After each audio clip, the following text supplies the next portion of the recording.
artist in the collective, Qui, who is the next performer.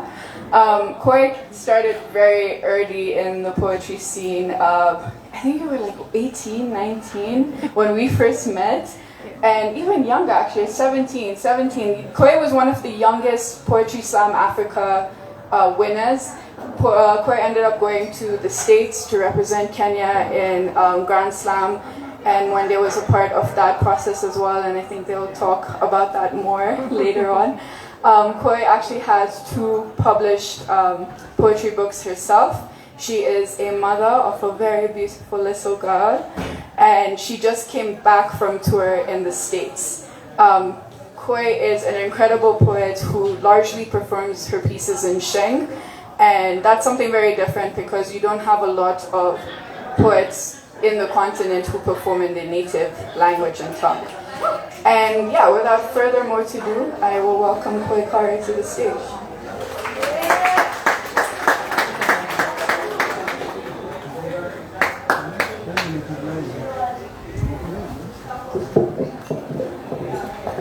Thanks.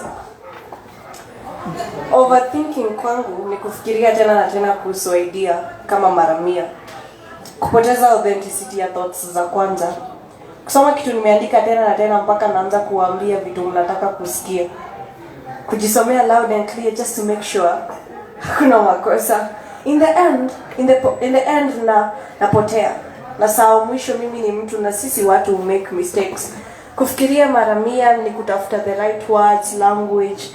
Inapoteza flow, content na storyline. Inapoteza usanii, inaleta self-doubt. Kila chance ya kukua human inauliwa na kutaka kukua perfect. Ama sio kutaka kuwa perfect, ni self-doubt, ni low self-esteem, ni kukosa kujiamini, kuamini vitu na waundia. Come on. Mimi niko creator, but naua creation yangu na editing, overthinking, overplanning, kufikiria sana, kutaka kufanana, kutaka kukua spotless.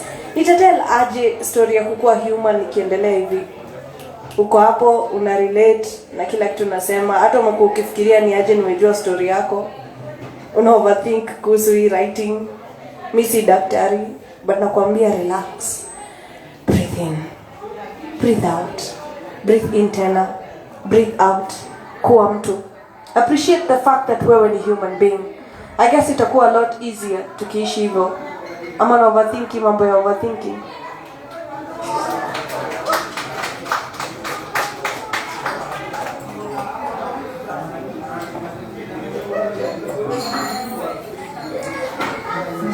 I missed my period. And it wasn't the first time it happened. Say the title first. Oh, the previous poem. Before you read a poem, say the title. Okay. So this has no title.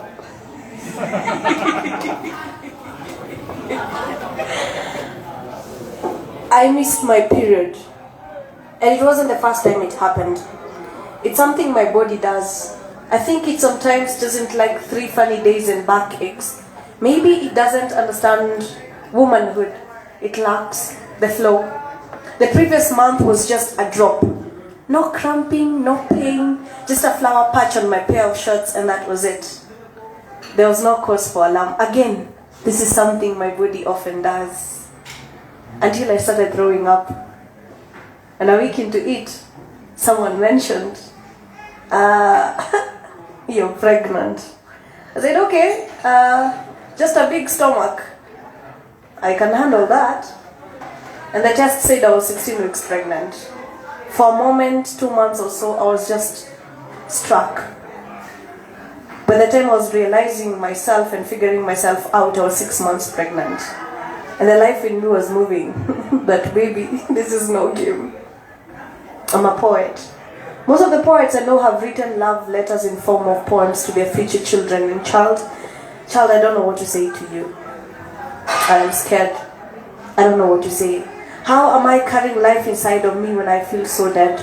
I am so broken, how will I receive you? I'm confused. I'm afraid I'll fail. I'm afraid you will see it in my eyes. I'm afraid they'll point fingers. I'm scared. I'm afraid of hurting you. I don't want to hurt you. I don't even love myself. How am I supposed to love you? 9 months are gone and my whole body aches and you want to come out of it. and I'm scared. A part of me wants to die. The bigger part is dead already. After 36 hours of pain, I'm rushed to the theater and I can't feel my legs. The doctors do what they have to do and they pull you out. And you cry like you're mourning. And everyone in the room notices it. And I want to tell them that you've been inside a dead being all through. But I'm just tired. Baby, I am scared. I confirm your sex. They take you out to clean you and I'm taken back to the ward after intensive surgery. And I'm still freaking out. I don't want them to bring you to me. How will I look at you? How will I look at you with this fear in my eyes? What will I say to you? After 1.5 hours of waiting, the nurse says she's going to bring you to me so we can finally meet, at least eye to eye. And I want to ask her to wait. Please give me a few more minutes. I am not ready. This has felt like surrogacy all through. It's like you're mine, but you're not. It's like you belong to me in the future. I don't say anything. Finally, you're brought to me. And I break down before holding you. And everyone thinks, oh, it's a mother's joy. And no one knows it's the fear. I hold you and I don't want to know what to say. I chant a little prayer to God and I ask Him to always make you happy and give you joy. I don't even know what name to give you. Then the Spirit whispers a name. Kena. It means be happy. Be happy, baby girl. Kena mono makena.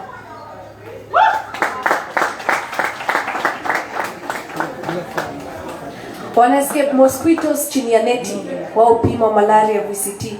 Hawaogopi risasi ndani ya gun. Wanaogopa kofia mkono imeshika gun. Powders na filters zimewasaidia kupaint perfect pictures before 5-inch screens, but behind the scenes pimples za kushana na dimples zikiwa zimeunfold.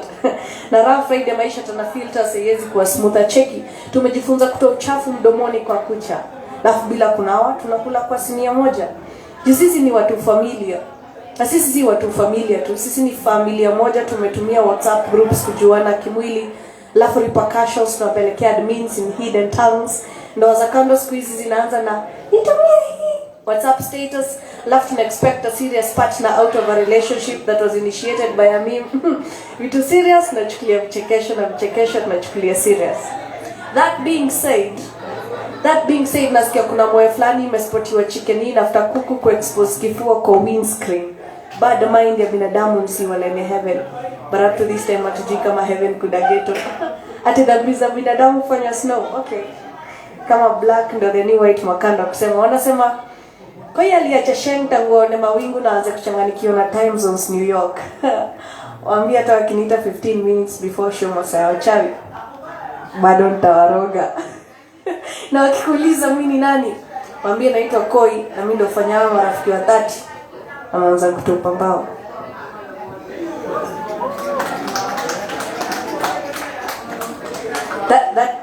That piece also has no title.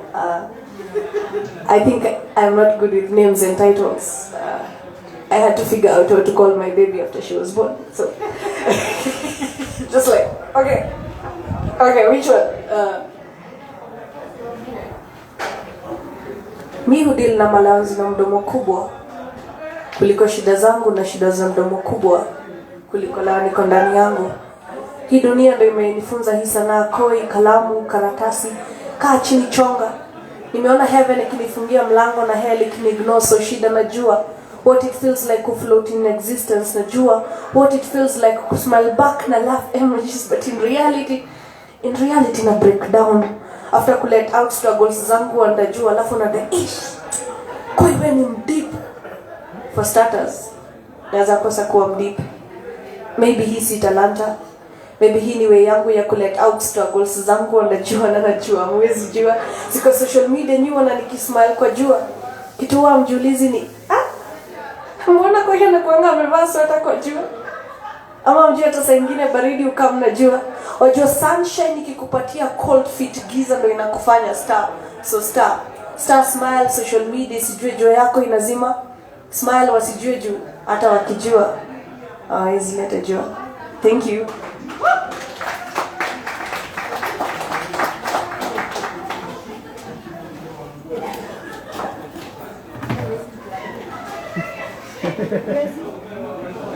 Right, give it up one more time for Koi.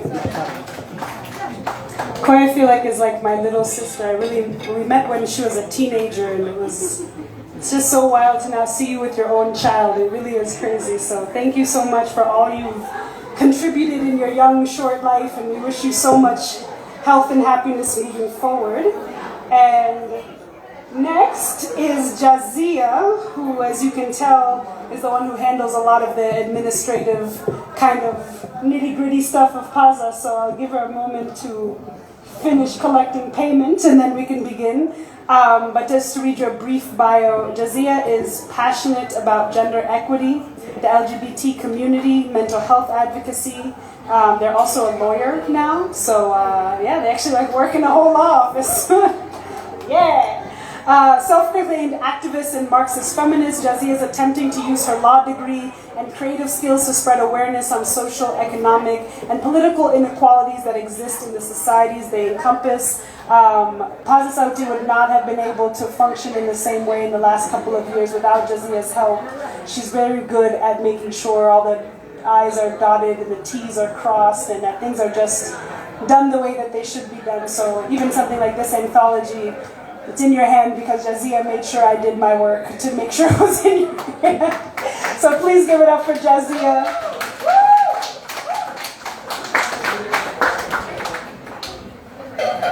I'm giving way too much credit. It's not too much work. It's just a couple of hours in a day, sleepless nights, I always like to start my sets by telling people this is usually, therapy is expensive.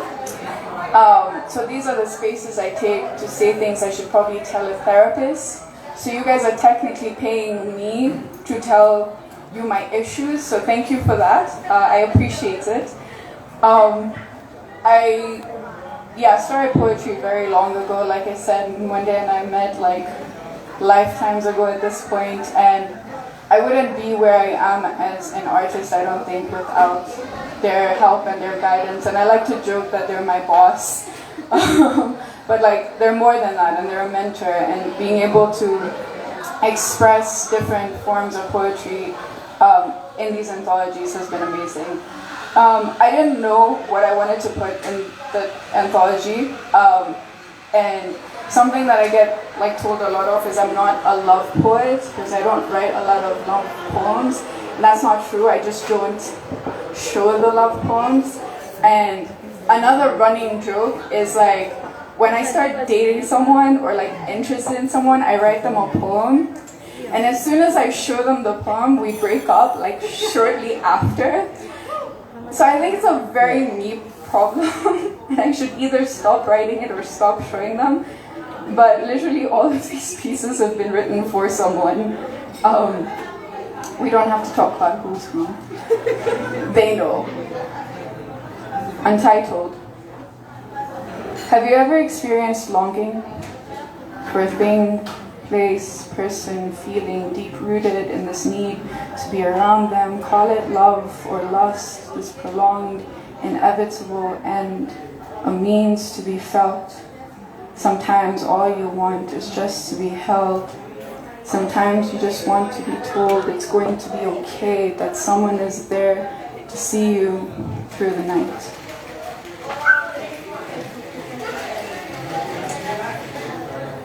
Refracted. Reflected visions of a different face. Unfamiliar, but I know you. From a dream, a faraway land, a feeling of security and what could have been, rewriting the narrative to fit my own wants and needs. Need this to be not what could have been. Need to be elsewhere other than in this fleeting moment that fills me with anguish for a moment, no matter how brief. This feeling fills me with warmth. This feeling is familiar. This feeling is welcomed. Rainbow Thoughts. Fun fact, this is actually a poem that I wrote for my ex-girlfriend. And it was this whole thing that I did for her. And we I wouldn't want to say came out, but apparently no one knew that I'm gay as fuck. And I'm Really? Okay. And yeah, shortly after she like cheated on me, so that was great. But I told her I'll continuously keep using this poem and telling that story. She was supposed to be here today, and I'm like, please don't come. With her new partner, and I'm like, please don't come. When I get lost in my mind, I like to believe in the Yin Yang Effect. Yin Yang exists within me. My subconscious mind is like a hurricane, capable of destruction. My subconscious mind is calm, like waves at low tide. I am at peace with the uncertainty, with the manic sensations that lead to scribbles and static. With the void I float through weightlessly, I am able to breathe deeply, freely, easy. Have you noticed how flowers bloom out of concrete? How the sun shines through the cracks in the walls? You believe you're a weed growing in places you shouldn't be, not realizing that you resemble anything other than it. Like nature, you persevere in environments you would otherwise not find yourself in. You are devoid of burden. In this dark void, we are devoid of nothingness. Rather, we are filled with color, the colors of the rainbow. You are a kaleidoscope of colors, bursts of yellows, reds, and blues. This is the last one. I've only ever been in love once, and it's been such a jarring thing to think about, just being in love once and it being such a shitty experience of love. It was terrible, oh my days. And it's called, you're giving me that. It's called Unrequited Love. He reeked of insecurity, and I suppose in a way that had appealed to me. Not stability, not certainty, but this lack of assurance, like me but different. Confusion and illusion shrouded in misusing my feelings for you. Losing but cruising on this wave, sensation, this love for you. I reeked of insecurity, but I suppose, in a way, that appealed to you.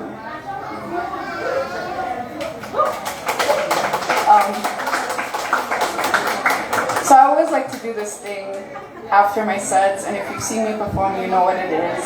And it's just because I get so bored of my own pieces, and I like a challenge.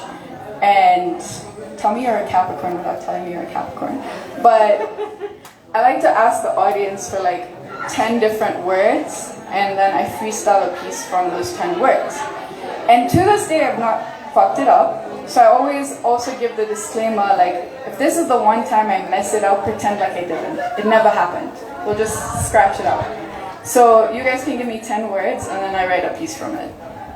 Orange. Orange? Uncouth. I think.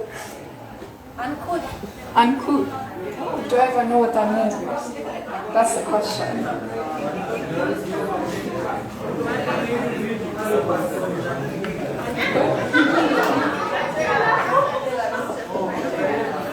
Of course, there's some point that had to come out.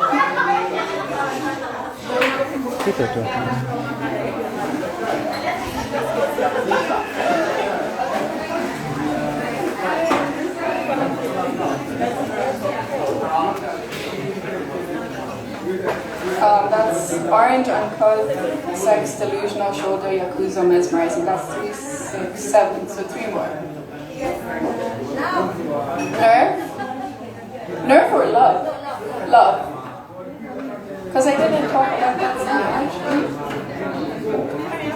Orangutan. Yeah, well.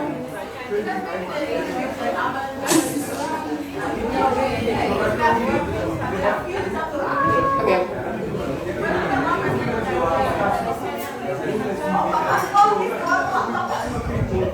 When I think of the word orange, I like to think of sunsets. It's one of my favorite things, the few things that give me peace, and I try to look cool sometimes and use words that I don't know, like makeup.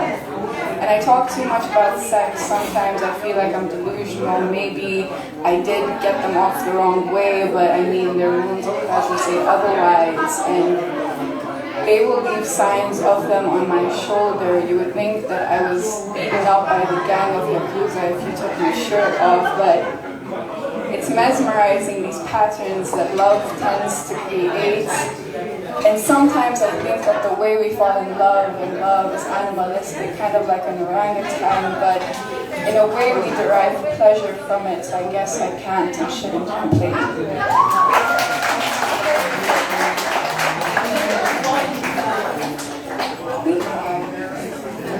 Unbeaten record, guys. I've been doing this for years.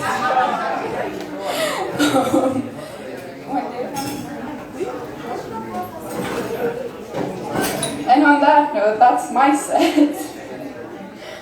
Also, we intentionally made this this particular reading and event very small and intimate versus big, because I think we wanted to really close off this chapter of Paza in a way that's, I'm trying to say it without being cheesy, and it's just not happening. In a way that's just, it shows you that it's meaningful, essentially. FreeQuency did not write any bio in the anthology, but I'm going to speak from the heart. As I've already said, I've met FreeQuency when I was 19 and I'm 26 now. And FreeQuency is one of those people that you meet that is just so enthralling that you never forget them, you never forget their performances. And I think one of the things that has been consistently impressive every time I see them perform, even if it's the same piece, it's like such an energy that you can't ignore, and it just takes one time to see them perform to understand where they're coming from with their work, no matter what the piece is. And FreeQuency also tends to say they're not a love poet, but their love poetry is incredible. And I think this is the first time I've seen them create an entire set just filled with haikus, and I'm very interested to see how that's going to go. So without further saying anything more, I think you'll add whatever else you want to say. I'm going to welcome them to the stage.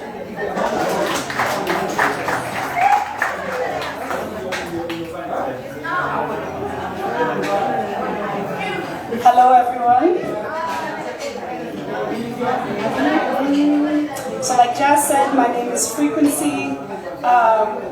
And yeah, thank you all for coming today. Today was a show that we did want to keep a bit smaller just because we wanted to not stress ourselves out so much as event organizers, but also just come to the space as collective members. Paza Sauti began either in 2017 or 2018, we're still unclear about the exact date, but it actually began in response to some, like Jazz was saying, some violences that had been going on in the community, particularly against women and non-identified people.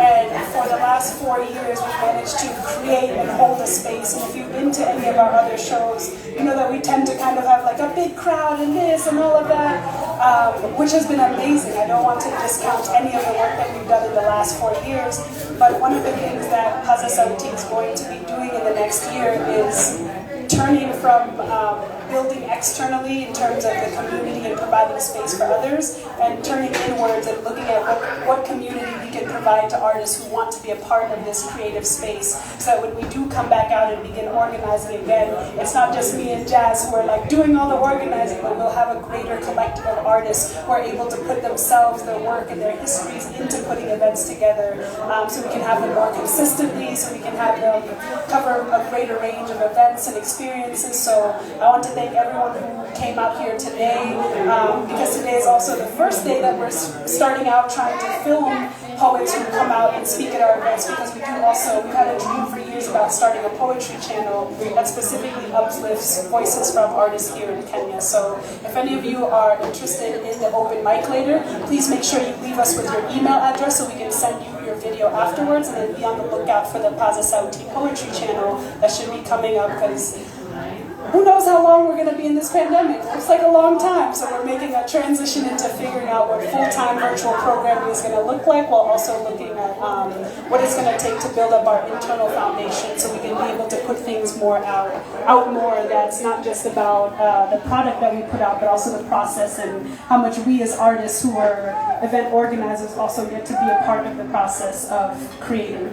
So with that said, we have this anthology, and when we were putting this together, we invited all of the folks who had been a part of the collective from the beginning, and for different reasons, some people were unable to do so. So we have about half of the people that are included in this anthology, and when people are asking, what do we put in there? And I said, put whatever you want to, you know? It's very rare that as an artist you get told that what we want is what you want. So bring to us what you think would be your contribution. How do you want to be seen? How do you want to be remembered? So as Jazz was saying, like, I didn't put a bio in here. I did put a bio. This is a bio that makes me feel comfortable. I have this poem. I'll read to you all.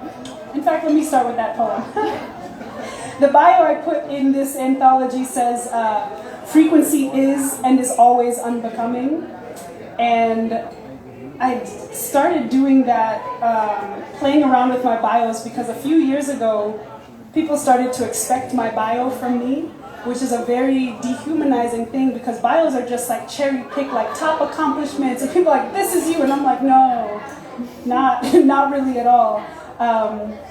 So I like this bio because it allows me the space to be myself and to be whoever it is that I become.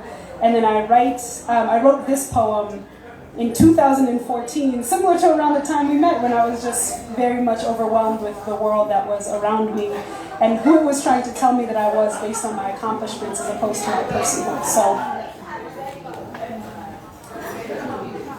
the bio reads, poet, producer for the Vagina Monologues, voted first ever Feminist of the Year by the Feminist Majority Foundation, reads top graduate of 2014 from Tulane University.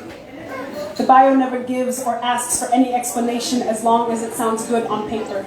It never questions what it means to be voted Feminist of the Year when feminism is not about women competing. It never tells how I almost quit the Vagina Monologues after nearly drowning in waves of white women's tears. How I stayed afloat by clutching brown-skinned buoys that kept me afloat in the same seas that threatened to submerge them. The bio reads, token. It tells all how sunlight bright I shone. It never tells how college felt like a pinball machine. The flippers, the people pushed me in whatever direction, shone the bonus lights right back at them. It doesn't tell how careless hands once spent me, and I still wonder if I was ever made of gold or just another coin to be played. If the bio read like the life that is hiding behind it, it would read, I faked it till I made it, and sometimes I don't know what parts of myself are real anymore. It would read, I started smoking at age 13 and I haven't been sober since. It would read, I can't remember some of my youth because of this, and sometimes I think that's a good thing. It would read, the girl who never learned to say no. Would read, the girl who learned that sometimes people won't care if you do. They will turn your body into a battleground and leave you to siege your spirit in a way that their violence never could. It would read, this body is tired of being a battleground. It has learned there are no winners in the civil war of the self, no matter how long or noble the struggle. When people ask me how I got to where and who I am today, I don't think they want to know how many mornings I'm exhausted. Another night spent stressing over every small thing I said, each word, a fist I used to beat myself for opening my mouth at all. I don't think they want to know how many mornings I'm exhausted. Another night spent stressing every small thing I did not say. Each silence, a sword I used to cut myself down with. I want to tell them I am so much more and so much less than my bio could ever tell you. But if the bio read like the life that can no longer hide behind it, it would read, I am 24, going on burnt out, and sometimes I can't wait to be my own ashes dancing freely in the wind.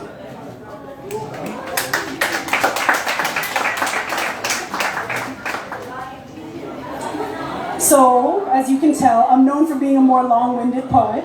But one of my favorite practices to do, I live in the US part-time, and in August some people commemorate it as Black August. It's a time where throughout history, not just in the States, but across the world, there have been a lot of revolutionary uprisings from Black people against this white, mediocre world order that we're in. And so Black August is a time for practice, for study, for reflection, and for recommitting yourself to different revolutionary tactics and struggles. And one of the things that was started by a group of folks in North Carolina called Spirit House, was a haiku practice. And it was after a conversation that a writer who was also a healer in that cohort had with a prisoner, who was saying that when you're incarcerated, when you're in prison, you have to find joy, you have to find revolution, you have to find everything in these small moments, these small things. So these small poems are an attempt during Black August at really capturing what it is that I'm feeling each day. It's a daily practice that we do. And so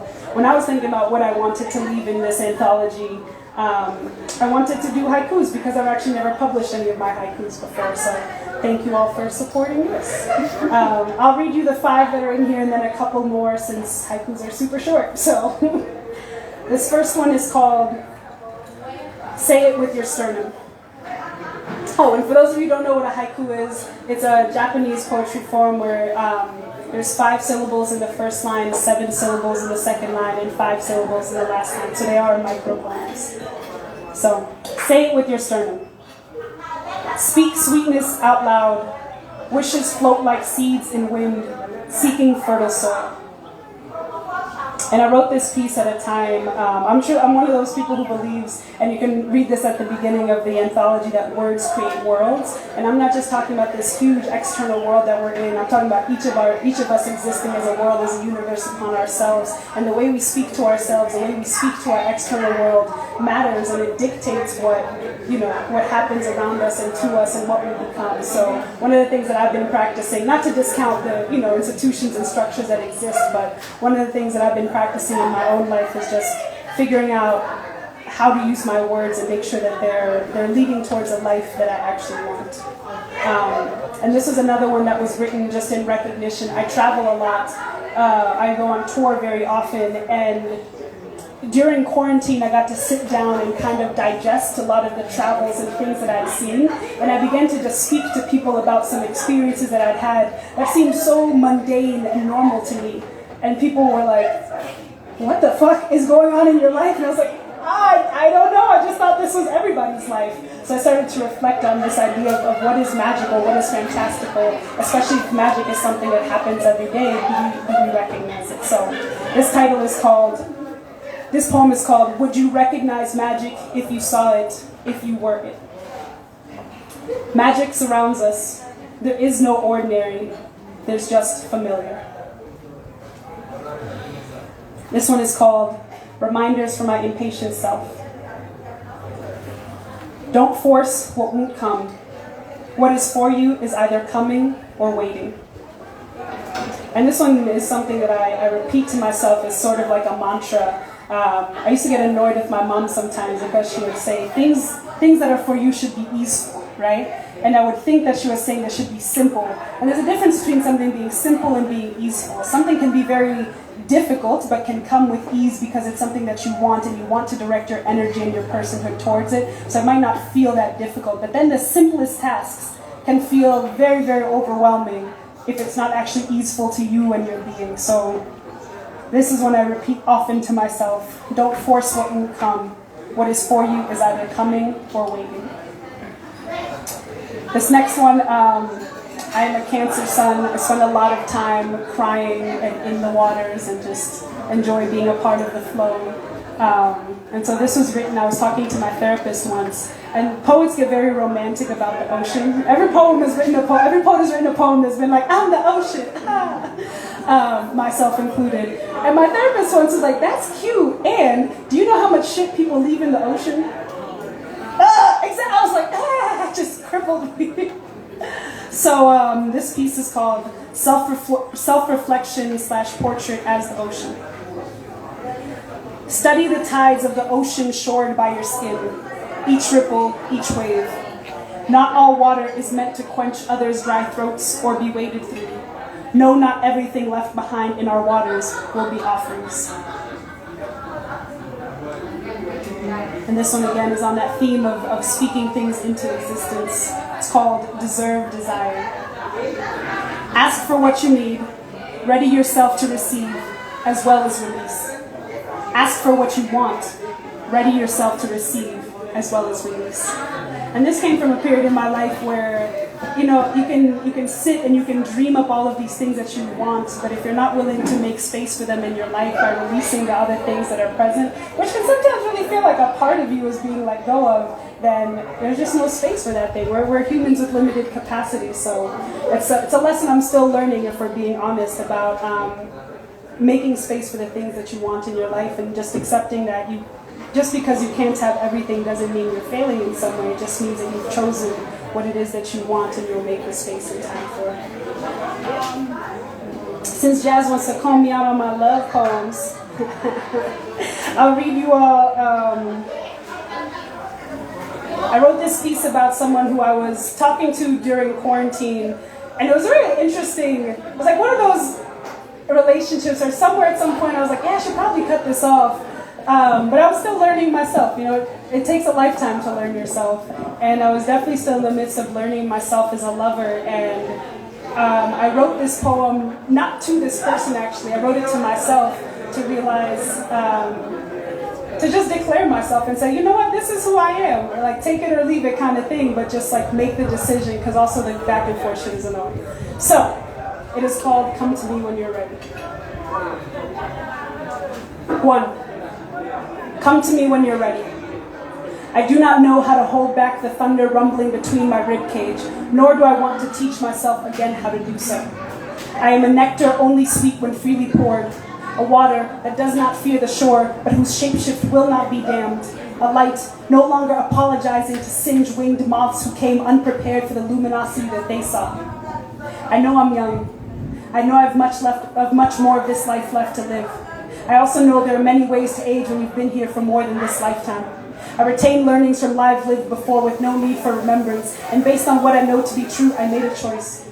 I chose surrender over skepticism. You made a choice too.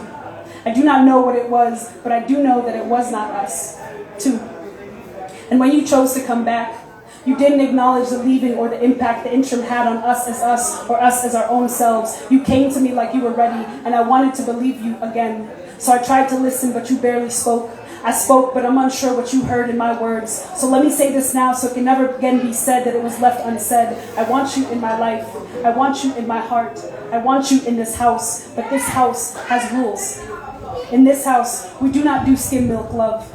In this house, we do not allow longings to linger unsaid. In this house, we do not tempt tempests or deny any seasons their swell free. I see you now, even in the haze of heartbreak.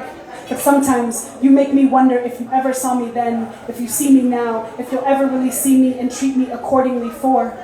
But what I know to be true is this. If you do not see me, what it is I come offering with outstretched trembling hands, overflowing with just this season's harvest, it is not my job to be your sight. 5. I do not yet know the full terrains the geography of your being holds, but I do know I am too ocean for you to ever swallow.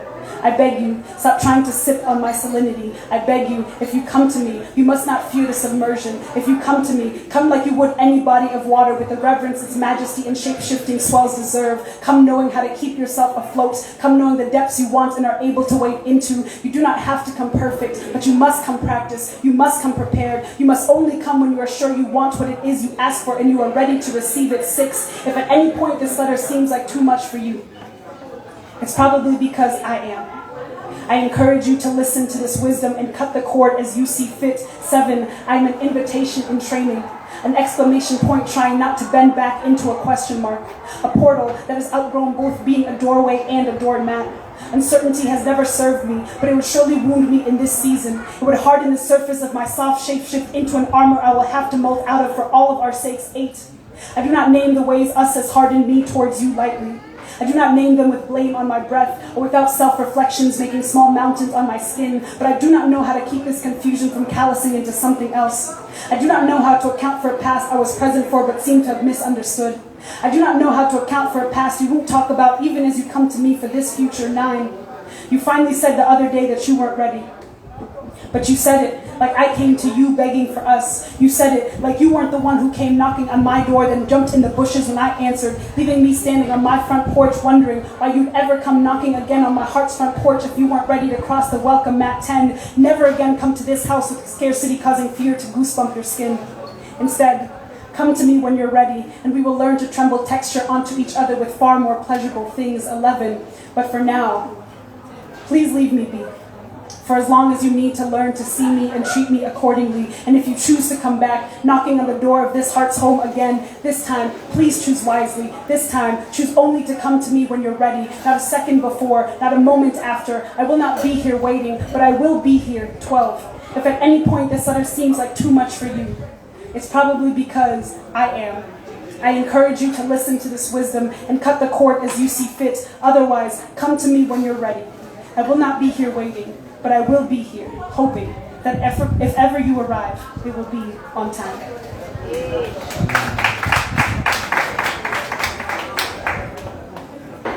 I'm also like Jazz. I don't know what it is about like poets writing love poems and they end up breaking you up. So I've really only learned like 2 in my life, and they both have led to a breakup or happened in the midst of a breakup in some way. It's a mess out here. This is the other one. It's called Little Sky, and I wrote this. Yeah, I was like, you know what? I think I'm in love with my girlfriend. I'm gonna write her a love poem. Like, fuck yeah, right? And then halfway through the poem, we broke up, and I was like, oh, do I finish this poem? I did finish the poem though. So it's called Little Sky. My girlfriend calls me Little Sky. She sees my smile, the rising sun, my depression, the dark cloud always looming above my brightest horizons, my fear, a fog that creeps in and blinds me before I realize how thick it has become. She doesn't know how much it means to be seen as the whole sky, when my whole life others have only loved me as the sun. How they come to me for warmth, but they shy away from the shiver of my sadness. How they love me when the summer breezes in my laugh, but they shelter against my heart's howling winds. I've spent so much time shining for them. I've forgotten I too should be loved as I make monsoons of melancholy. When I'm the darkest of nights, forgetting I've always held the North Star back to my own joy. See, my ex-girlfriend used to call me Little Sky, and I started to believe her. But when you start to see yourself as the sky, it's hard to come back down to earth without feeling like a crashing comet, an armless atlas who cannot carry the weight of the sky, cannot even lift their head to see the beauty of all that they hold. And it's hard to remember why she renamed me through the hurricane of hurt I relearned to see as my daily forecast. But sometimes we speak, and I'm in the eyes of my storms, and I'm reminded that she too has always been sky, that we are both just weather, and each emotion another page in the almanac of this thing we call life. But most times, we don't speak, and instead, I sit alone under the weather, wondering if her gray skies make her forget that she too holds a radiant sun like mine do for me. I want to call and remind her, but it's been so long since I felt the warmth of my own rays. So long since I felt like a sky that could hold the sun, or a sky at all.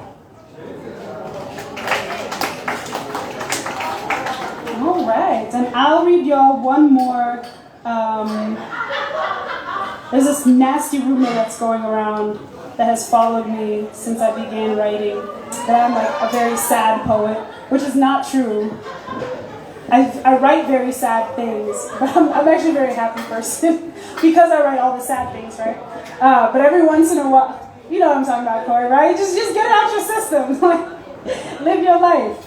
But then this one time, I don't know, about once a year I try to write poems that are more like funny, or if they're not funny, they're just like not glaringly sad.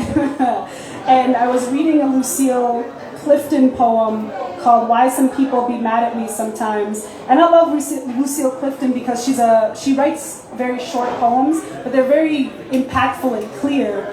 So I was really inspired by one of her pieces one day. There was a day that people had just been trying to make me feel bad because I exist. And I was like, first of all, I didn't ask to exist, I'm just here, right? It's not my fault I'm this fabulous and just out here, can't hide all the time. But it was something that people were kind of blaming me for. And so I just started to think, the poem is called Why Some People Be Mad at Me Sometimes. And I started to think, what have been all the like absurd reasons in my life that people have just been mad or upset with me, that at previous times I would internalize, but in this piece I tried to just bring out and say. So her poem says, it's called Why Some People Be Mad at Me Sometimes, and it goes, they ask me to remember, but they want me to remember their memories, and I keep on remembering mine. I know, right? My eyebrows went up too the first time. I was like, oh shit! So I sat one day and I was just like, you know what, yeah, fuck these people. Why have people been mad at me and why is it so absurd? And I wrote this poem. Why some people be mad at me sometimes by FreeQuency. Because I'm fly, because I'm free, because I forget to ask for what I need, because I always get it despite myself, because I've always said cuz and acts and that's exactly what I've meant, because I've got receipts, because I'm the damn cashier, because I've been a window shopper with a brick in my bag, because I stopped screaming back as their throats went hoarse, because I never back down as their fingers form fists, because I won't be the woman that they want me to be, because I use whatever bathroom feels right even if it doesn't feel safe, because I speak up even when I'm unsure of the words, because I don't bullshit well, because I don't take bullshit well, because I don't argue if I don't care, because I never ask for your opinions, because I pretend not to hear you by pointing to my earbuds when you can clearly see that my headphones aren't even plugged in. Because I win, because I win, because I lose and that doesn't stop me from winning, because I release myself from the pitfalls of perfection, because I know that no is not a word, it is a sentence, because I learned to answer only to my name, because I've been wrong but I know that wrong is not my name, because I'm not the same on and off the stage, because I love myself enough to know the difference, because I'm grateful and full of greatness, because I love better than I fight, because I'm a damn good fighter, because I keep just trying to be myself, because I keep just becoming myself, because I've always been myself, because I'm pretty enough to take your boyfriend, because I'm handsome enough to be your boyfriend, because I'm free, because I'm free, because I'm free, because I'm so damn free I make other people see their chains, because I know we have nothing to lose but our chains, but our shame, but our smallness, but our fear, and sometimes I'll be mad at my own full self because I forget I do not write these poems, I forget I am these poems, I forget I am this poem even when I can't seem to remember the words.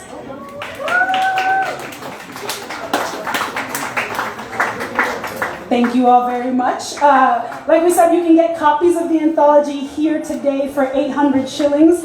If you want to sign up for the open mic, please do. We will leave the sign up for another like 10-15 minutes, and then we'll start the open mic at about 5:15. So thank you all very much.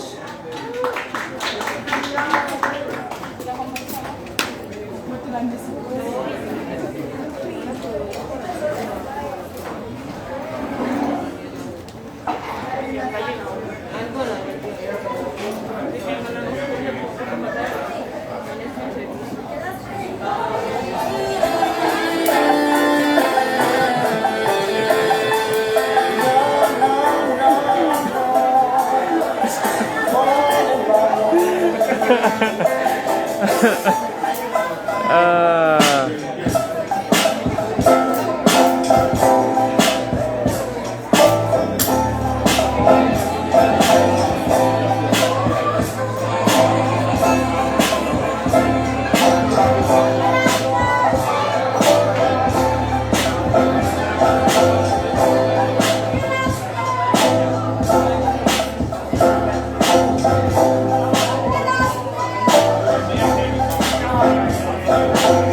Mbona unachelewa show Hazel? Why are you coming late to the show? Niaje babu? Niaje Hazel? How are you people doing? Yo.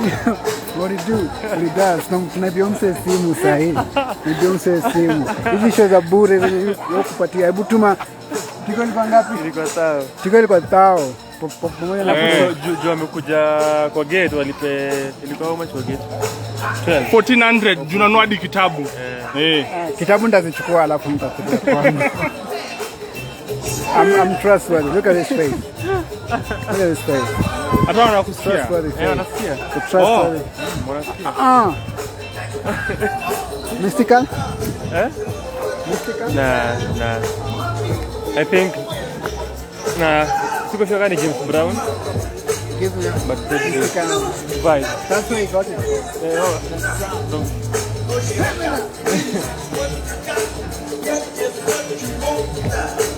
Unajua umesikia? Kwenye bao nakwambia. Wasana launch nini? Fashion line. Na komenta baba. It's all love. It's all love. And it comes from a place of love, I'm sure. I'm sorry, also I can't pay for this interview. No, it's not over. Send the show. Support kazi ya wasanii. Kwa pesa whether atanda kusema kesho bado. Anthology inauzwa, si ndio? Send your show in answer. Support ya msanii shani. Ina support msanii anytime. There's a performance. Yeye ni excuse. Ndo mpoyosho ingine. Kwanza ya jazz man. Yeah, alipa. Yeah. Jazz alipa.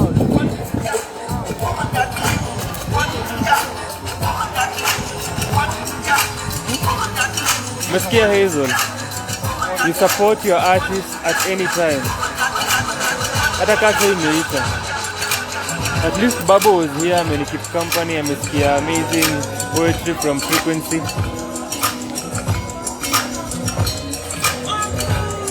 Babu, hebu share. Babu enda, please go. So Hazel, you can watch this after. Usikize performances from Qui Qarre, alianza, and then Jaaziyah aliperform afterwards, alafu FreeQuency ndo amekuwa the last artist to perform. Ivan alianza, but yake ilikuwa earlier, we record, and then akaishia. But you can watch this back when the 3 performances za tumehata na utume pesa. Tuma pesa kwa namba ya mtu yoyote mwenye muona kwa hii live. Si wasanii, si either mimi, Usoti ama Roja. Babo, you have my numbers. Story ya Gava hataki kujua. But thank you for joining the live. Nasikia msona kenye tunaambiwa na Babo. Send money. Na mkopa na Gava. I'm saying, he doesn't speak for us. Nimemwambia Gava haina pesa. Tumejenga barabara ikaisha. Nikitumia barabara mlipe taxes. Pate pesa. Sema lipeni taxes. Hizo zingine ni za campaign. By the way. Za campaign. So lipeni taxes. What a story state. Mnaanza kufile January.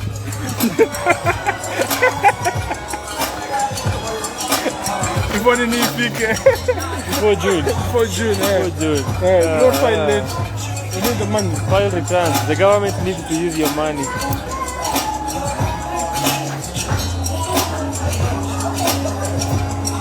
Thank you for joining. Our paying now open mic. Nini? Hakuna sema register ni mtu mmoja peke yake I think register. Wewe sema kana register wewe na mtoto. Sasa you perform leo. Hiyo piece ya slam atanileta kuandikia hapo. On campus. No, I had this really good idea. Na nilikuwa na hiyo. Na huyu create before and after. Nilikuwa na intongaje? You urge. So after I realized I have more time. Your urgency ikapotea.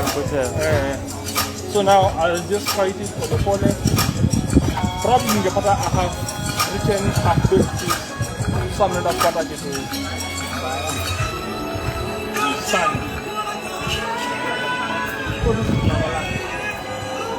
So this is like the Lava Latte.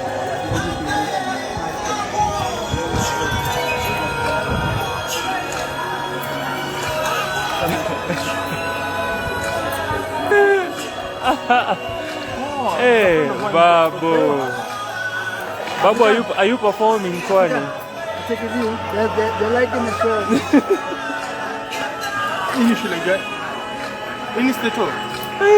Amani. Which school is this? Sijui na wanga shule gani. Wanna enjoy views. Wanna enjoy show. Mosoti, Babu has a message for you. Yeah. Babu says, there's FreeQuency, who's just performed. Yes. and here to get these ones to perform on the open mic. So if you come soon, you'll get to hear them performing. FreeQuency is trying to bribe Roger to perform. It's not a bribery. The people, it's what the people want. Yeah, no man, it's what the people It's what want. the people want. Give the people what they want. Give the people what they want. I'll do it if he does. And you? You know I don't perform, so you know that. It's not a performance. It's just a sharing of self.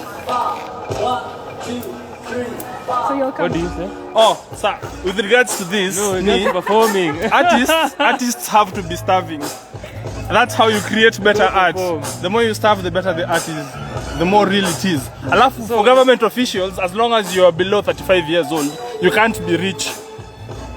Yes, it's written in the law. So Sawa. FreeQuency just had a brilliant performance. This is FreeQuency, mwenye on stage a few. Will you be live while performing? So FreeQuency just performed. Unaweza waambia kidogo about what's happening here, why we are here today, and about the anthology. I want to maybe get it.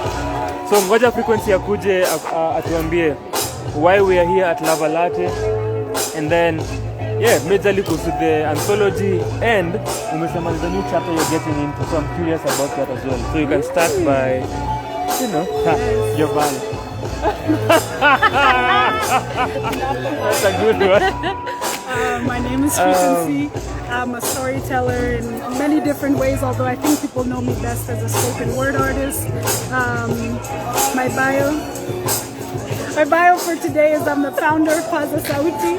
And Paza Sauti is a collective of artists based here in Nairobi and also in the diaspora. And we came together a few years ago to just try to create space for women and LGBTQ folks in the poetry scene here, because there just wasn't a lot of space. There wasn't dealing with tokenization or sexual harassment. And so Paza Sauti created that space. We did it for ourselves, and this past year we've begun publishing as well, because we realized there's not a lot of East African publishers. We're publishing people on the ground, as in you don't have to be like a big name and get a big publishing deal in order to have your work out there. So this is the second anthology that we published. The first one was called Poems for the Start of the World, and this one is just a collection from different people who've been a part of Paza Sauti in the past. And so this is our last show and event together as the same Paza Sauti Collective, and we'll be restarting later on this year as a new collective with new members who have new interests and new things to say. That makes sense, because I was trying to remember. I saw you had a book and ilikuwa na blue cover. So ilikuwa Jazz. Where are we getting the other version? Where is the blue version? So umesema it's the first one, then I remembered, oh yeah, that was the first one. Yeah, so the first one was Poems for the Start of the World.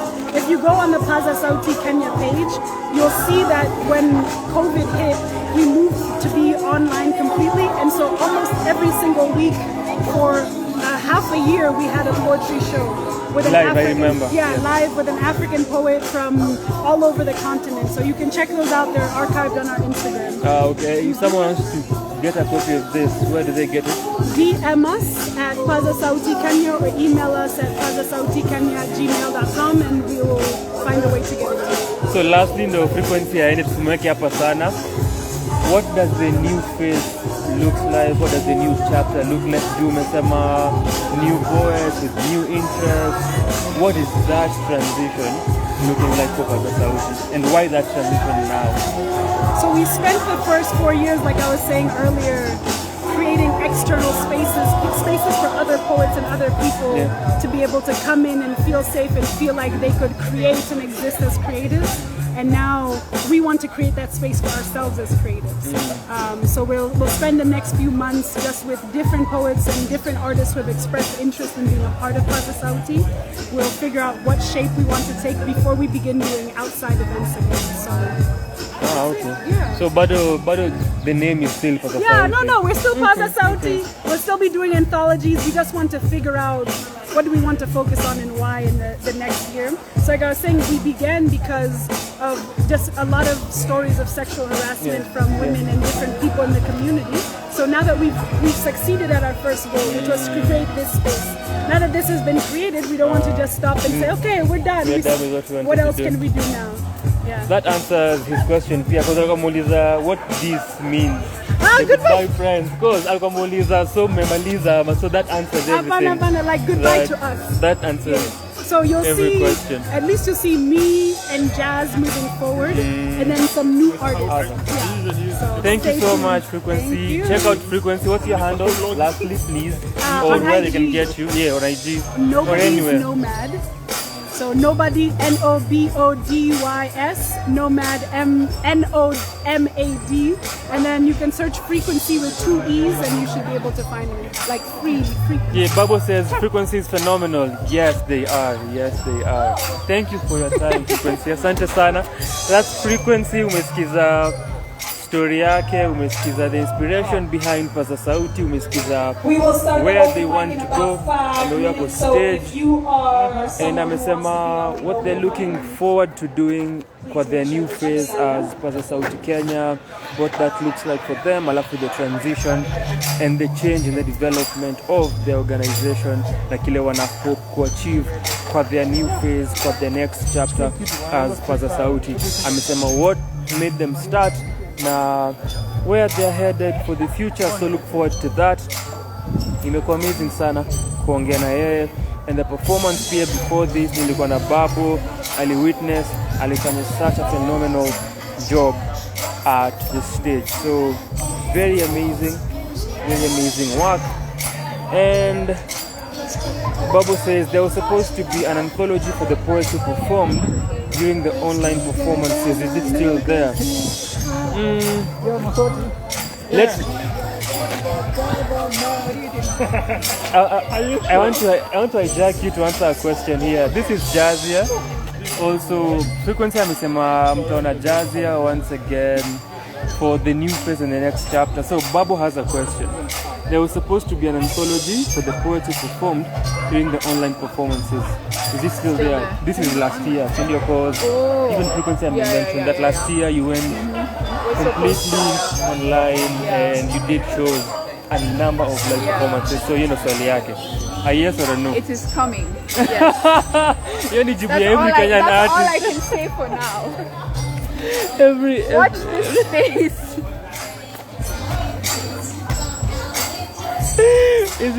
Is it so generic answers that artists give you?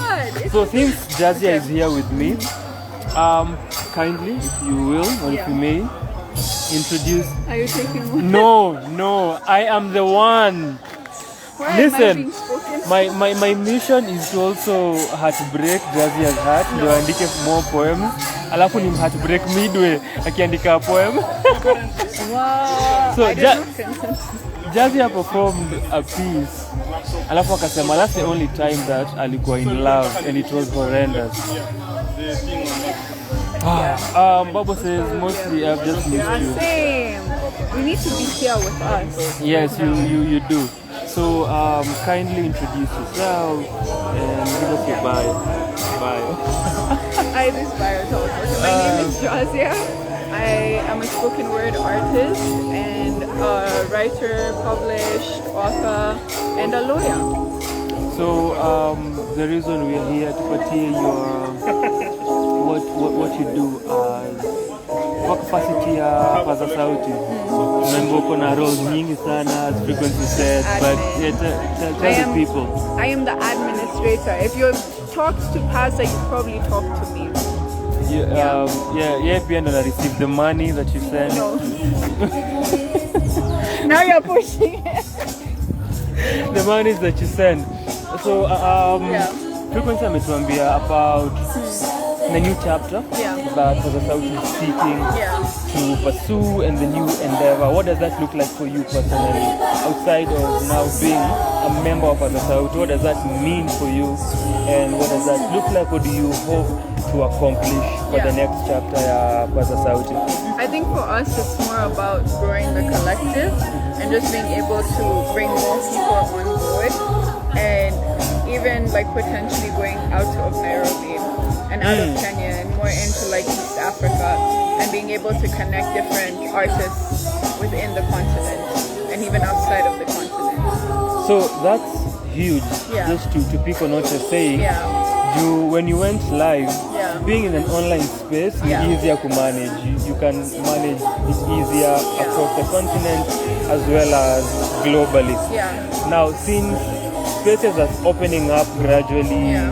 and you're saying you want to expand the space Yeah. outside of Nairobi, Yeah. how do the logistics look like for that, and how do you plan kuifanya to expand outside of Nairobi? Online still or physically? I think a combination of both, because I think there's still like spaces where it can be a hybrid, and just kind of now like seeing how that looks like. So even possibly the anthology, I think mostly it'll come from the anthologies versus performances. So focusing on things that are not performance based. Yeah. So more publishing at least. Yeah. Yeah, because FreeQuency has mentioned the idea of publishing and it being something that has not been done Yeah. for maybe younger poets, Yeah. younger performers. Like unknown, yeah. Yes, now to Yeah. have budget Exactly. and We don't publishing have the behind them. resources, exactly. And I think self-publishing is a thing that's now becoming more popular. So being able to now make self-publishing more common. Yeah. So you can also give us an experience kidogo, maybe looking at Paza Sauti, and you guys have two Yeah. anthologies now. Nilikuwa nazishare frequency sana because of this one. Because kwa mind yangu, Yeah. I remember seeing an anthology that was of a different color. Yeah. The blue one. Yes. So up until they mentioned it, when nimekumbuka, oh, there was a first one. There's a first Yes, one, I was exactly. to rant very bad. No, a lot of people were like, is this the same one? I'm like, no, Yes, it's Yeah. another one. Yeah. So the question ilikuwa, you published two anthologies, Yeah. and then you also published author, you have a book. I do. How is the self-publishing journey, Hard. and how I can give us Yeah. some the experience and Yeah. see whatever you can about the entire journey to publish vitabu. I think the most difficult thing, like as an artist in general, even like when you organize events, is just like, are people going to want to see my work and read my work and consume my work? Because you never, like, you can put out like a really good anthology and a really good piece of work, and then no one wants to read it. You know what I mean? Yes. And it's just such an oversaturated market. It's like, what can you offer then your audience to different audiences that they can't get in something else? I think that's always the stress, the marketing part of it versus the actual publishing part of it. Yeah. What about the resources that it takes? Funnily enough, I don't think it's as expensive as people might think, because like obviously everything comes at a price, but you can always find alternatives. Like we were able to find someone who prints that works with our budget and whatnot, and obviously it helps like us that I'm a lawyer. That helps that I'm a lawyer. So I can sort that side of things, and it helps that FreeQuency is an editor. So FreeQuency can edit the work and design it and whatnot. So, and it's also about like as an artist understanding that, because what I think a lot of artists don't understand is like you need the collaboration, and they don't want to collaborate. They think they can do it on their own. And being very money-minded about it, like okay, if we're collaborating, like what is that cost looking like? And you just can't look at it. You can't go into that like that. Otherwise, you're already setting yourself up for failure. Yeah. I have to ask this from a legal perspective and looking at the legal aspect. Yeah. Since many people are involved in publishing the book, in writing the book, and contributing pieces, does that mean you have to write contracts and get into deciding how you get what? Oh yeah, like the legal part is very frustrating. There's a lot of artists are very skeptical of contracts and having to understand, explain and understand concepts like even copywriting. Like, okay, we're copywriting it for you, but you retain your work. We're not getting your work. We don't have the copyright to your work. So even having to explain that to the artist that you still like retain your copyrights was very hard to do. Yeah, because they just didn't understand it. Yeah. And now I think that also means you also have to decide how you're distributing the income and the revenue, right? Yeah, and a lot of the times, like, I think it's easier working with upcoming artists, because they really just like, you're still very naive to it and you want Yes. to put your work out there, and when like, but then you'll have some people who, because they've seen so and so has made like all this money from this deal, and it's like having to explain that even if you have like these resources doesn't necessarily mean that like that cuts across the board to other resources. Yeah. Okay, anything else you would love to say to the people where Just you can give us your handle ukimaliza, as well as tell if you have anything to plug. Where can people get your personal book? Because FreeQuency amewambia where they can get the anthologies. Where can they get your book? Anything else you'd like to plug ukimaliza? Yeah, just follow the page Paza Sauti Kenya. You can follow me on Jaaziyah, and then we can go from there. We shall see what is to come. The becoming, the unbecoming. The unbecoming. That's not me. Yes, that was FreeQuency's performance. So yes, that's thank you so much for your time. Thank you for your time. I have to run back. That's Jaaziyah.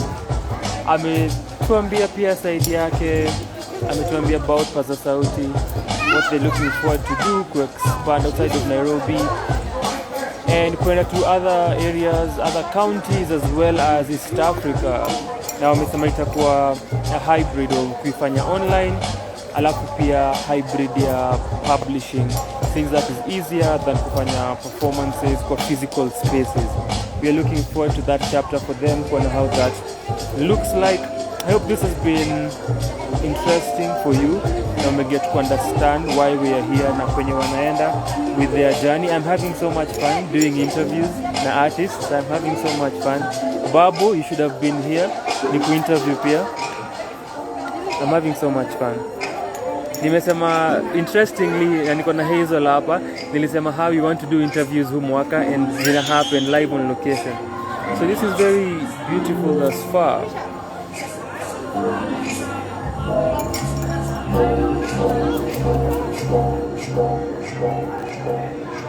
Nikuhande pia wewe? Nikuhande pia wewe? Una la familia inatumbua hapa. And I was done by an incredible friend and artist by the name of No, I wanted to ask you some questions. Also a poet, and this is actually one of the first public vegan When you wanna perform, now this is quieter. So tumeongea na FreeQuency, tumeongea na Jaaziyah, and now we have Qui Qarre. So if you're watching, are you? I'm a Rasta by heart. You don't have to dread. You don't have to dread. So if you're watching this after the fact, then umeona performance ya Koi, which ilianza this set, alafu Jaaziyah and then FreeQuency. So this is Qui Qarre. Umekuwa featured kwa the anthology, umepublish mbili, pieces mbili, si ndio? So nataka tuanze na, let's start with the difficult part. Na nikisema difficult, nasema ni the area ya the legal side of art is a difficult subject. Na difficult because kuna information, lakini most of us don't have the information. Most of us do not know. Alafu hatujui ku deal with that one na kumaneuver the legal aspect of our art. So naanza na hiyo because hapo ndo tumemaliza na Jaaziyah, the legal aspect of publishing of art, na mwongelea story ya copyright. So because nimemuuliza how did you get into that with artists as well as stories of royalties and earning from this. So for you getting into this, was that something that you knew? Yeah, how when you're getting into an anthology, what you're supposed to get out of it and what your part is legally and for is copyright. You knew anything about that before getting, and how did you deal with that? in the first book I did not know anything. I just published my book, but like even outside of your book, let's just let one and then you can work backwards. Getting into this, ulikuwa na information already by that time. No. Some of these things I have learned over time, say, because most times we want to do things because we are passionate about them, and we omit the fact that you need to know some of these things because they can, for lack of a better word, fuck you up in the future. A lot. So some of these things most of these things I have come to learn after, and I am still in the learning process. And one of the things I did is I figured I can't do this I can do it alone, but it's tedious to do it alone. So I needed an advisory board. Big names. No, I just got 3 people that I truly trust to help me figure it out, who have an understanding of everything that I'm asking about. So one is a manager who is well informed, who's worked with artists before, and one is someone who has known me since the past. So like this is the person who advises me, especially in regards to kwenye pesa inatoka na kwenye pesa inaweza ibiwa. So I had to get these 2 people first, and then there's one who's distant from the side but still advising a lot on that. So mimi nasoma ndio kila siku, but I had to get 3 people who are well informed in whatever it is that people I truly trust. Like if they decide otherwise, I don't know. Because new kweli, because the reason nasema the legal side is a difficult side. You can read the contracts for yourself, lakini ku understand the clauses, ku understand what is happening, that's the thing. So unahitaji someone who knows what imeandikwa, who understand whatever it is you're getting yourself into. Because there's something people do before you signing a contract. But your contract tuseme na Paza Sauti, alafu unaenda kuuliza Paza Sauti na hii inamaanisha nini? No, rookie mistake. No, ameandika contract. So kama mtu atakuibia roho safi utakwambia. Unaambia so inamaanisha this means this, wacha ni sign basi. No, but you can ask them sawa. But at the same time unahitaji mtu ako well informed. Na kwa timu yako ama side yako. Because the moment you sign, it's literally done. And you never understand the power of some. When we are creating pieces of art, you don't know which ni gani inaomoka first.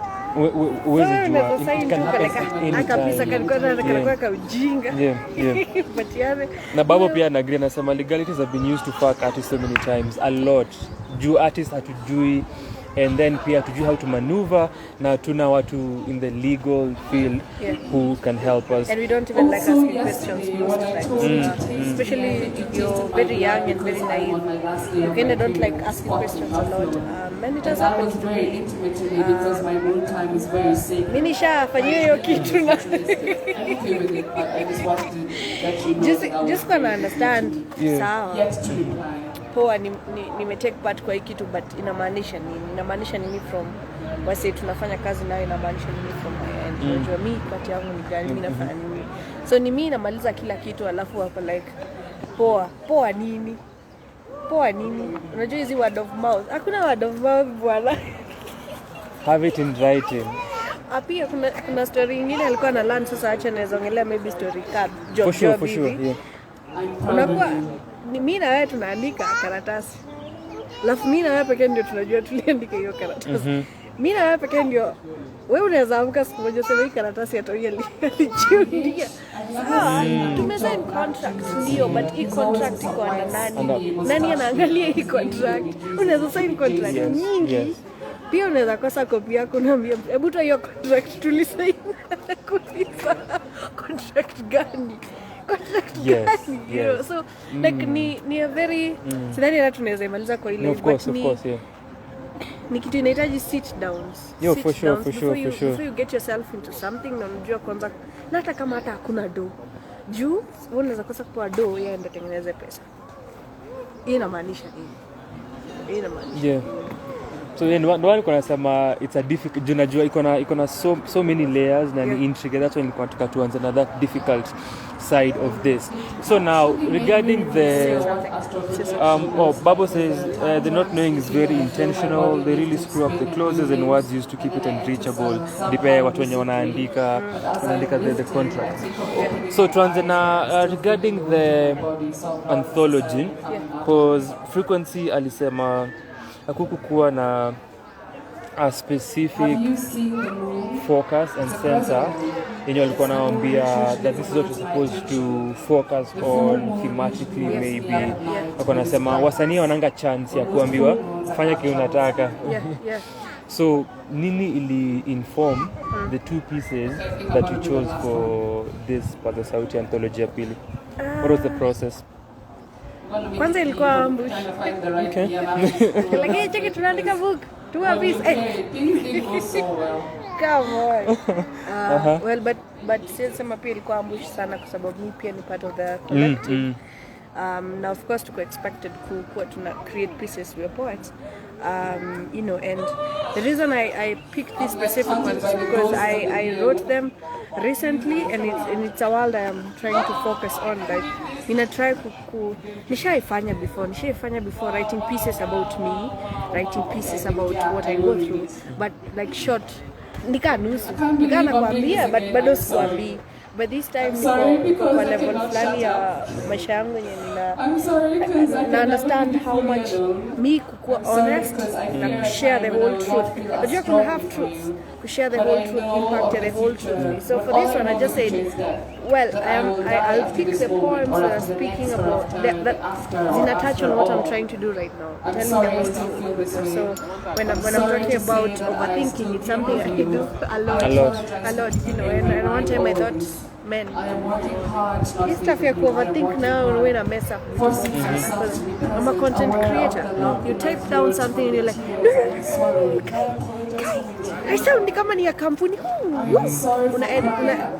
Unaweza edit wana kidogo baby. I'm sorry for saying that too. Sawa, tunaenda. Unaweza edit 2 hours. And then in the end, when I create something very basic. Not that it's basic in mbaya, but what you had first. So for this one, I was trying to like share those full truths, like about me, because that's something. I've been on a journey. People who follow me know that. Hata kukata nywele is a journey. You know, I've been on a journey, and if I just went through everything I have gone through for me, then kuna importance kubwa sana. So I feel like it's time for me to now share, and that's why I picked these specific poems. One about my baby, and the other about, you know, how I deal with my writing, how I sometimes get lost because I'm trying to be too good, too nice, too perfect, too atakubalika, too sounding like them, too sounding like the way they want me to sound. Yeah. That's I think. Because the story ya kufanana. Nataka kuambia vitu nataka kusikia. And basically una capture the creative process. Yeah. So by the time walikuwa wanaku approach, were the pieces done ama you had to write ama you were in the process of editing? Done. We are done. Acha nipatie editor kazi. Serikali impatie kazi. Thank you for being such a good book. Kazi ya editor.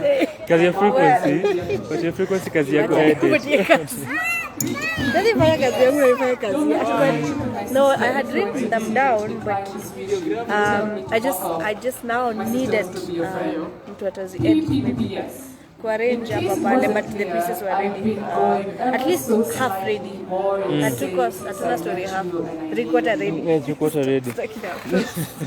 So before tuambie about books zako, yeah, similar to Jaaziyah mwenye pia ako na kitabu alipublish, yeah, hapo kwa kuongea story ya editing, yeah, tuanze na the editing, then we work backwards again. Yeah. So kwa your 2 books, because you have 2, yeah, Tears of the Pen na Broken Vase, yeah, who played the role ya editing those books, and how was that process for you ya ku edit not the poems, yeah, but editing the poems, yeah, after zimeandikwa sasa, when wewe kama unasema I am done with this, yeah, but was there someone who came in, yeah, as an editor for those 2 books? yeah, and how is that? Because najua as an artist, as a creative, ukipanga mtu kazi yako alafu anakwambia toa hii.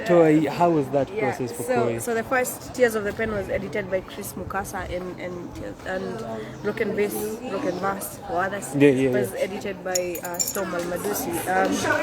With Mukasa. Tell us. So first, Mukasa has been around for quite a while. So he has a way he does things, which is he has like a better understanding more than me, of course. Now I think at one point tulikorofishana mbaya sana. Alinitumia kitabu niko like we. Akimeandika poems. Hizo poems za nani? Come on. Bianco, what? Who said this? Because of why? It will cost me. You got a This is the process. Publishing books and poems and anthologies. But I sent him certain poems and I wanted to address something very specific. There are certain words, if you edit a poem, then it changes the whole meaning. It just loses the whole essence why it was written. And with Mukasa, he was editing the poems.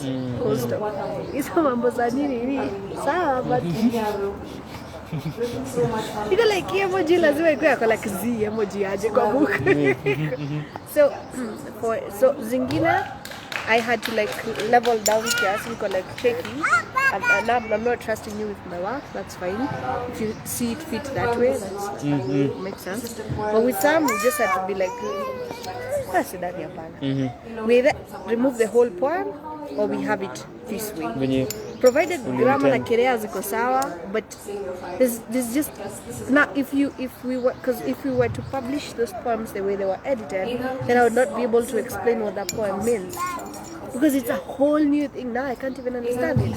So, and I feel like even as you get an editor out there, but in advice but as you get an editor out there, make sure it's someone you can have a conversation with. Sometimes make sure they are not too traditional, because if they are too traditional, then it means that you're following a certain path and you can't be very you know. With Storm, I think it was a bit easy because he's a very close person in my life. So with him, he understands what I'm saying before I even say it.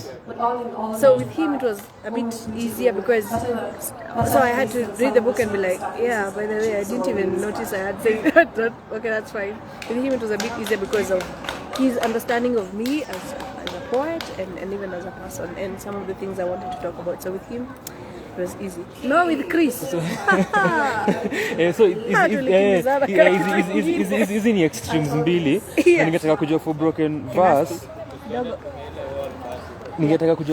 verse. Now, how did you straddle the line between Storm not being too lenient na yeye bado kuwa strict na fanya kazi yake? How did you work around that? Hapo hakuna struggle. Tukiwa kazi tuko kazi. Yo. Hata I'm the one who tries to be very okay tuko kazi but kwa like mi sijui we nani. You know, so there was no struggle because with him he's very what's your street forward. Didn't to me but kani job hakuna nilimlipa vile inafaa. Deposit vile inafaa. Kazi kisha vile inafaa unalipa watu. Kazi kisha na kuna deni yangu kazi kisha. Sasa tukatane huko atio kata zako ni kazi kisha. Kazi kisha na zote forms zote namtumia email. Si WhatsApp. Why? So with him you might be able to tell it's very small. With him he gets your line clearly. Kuna kazi na kuna nyumbani. So with him hatukuwa struggle. Hatujai struggle. So and then I think inakuwa pia ni rahisi kwa sababu anajua anakuelewa kama anakuelewa kama msanii, anakujua, anajua kitu unataka kusema. Yeah, so but pia inaweza kuwa na flip side ya yeye tasemaje sasa, ni yeye kukua wewe sana more than kukua editor. Sijui kama unanielewa. Anaweza anza kuedit vile unajisikia vile unatakanga ndani yeye kukua editor. Yeah, so but I understand your line clearly. Yeah, that's what I was asking because I wanted to understand. But yeah, kazi tofauti. Hadi poster namlipanga. Poster. Atakuwa kwa hiyo event. Because I wanted to Roger record. Because I wanted to understand that. Yes. So now, ipia ni kitu ingine, going back to the legal side of art, based on friends, families, partners working together. Kwa your situation now, na tumongelea word of mouth. So hapa hivi pia kuna contracts ama kuna certain agreements that you have. Mimi na editor wangu sasa akiwa stop. Yes. Ama kuna it's slightly kweli hapo. But nilimlipa pesa yake. Pia aka-edit. Oh, well, the only thing that was there was I think credits to his piece of art in it, like the editing bit. There's also advisory bit of it, so credits to all that. I think that's the only kind of legal thing. But we didn't have a contract editing. So now I asked Jaaziyah this, and ningetaka pia kusikia your experience ya publishing. Hiyo path ya both books are self-published, ndio? No. Ama the last one? The last one is self-published. Hiyo journey ya now kuwa na publisher na self-publishing, tupatie the picture ya both. Tuanze na Tears of the Pen kwa jinsi tuambie since ilikuwa ukweli tu. Censor yourself. Wala unanikaranga. Nikaranga mbaya sana. Censor yourself. Sasa nikisema sitakujibu.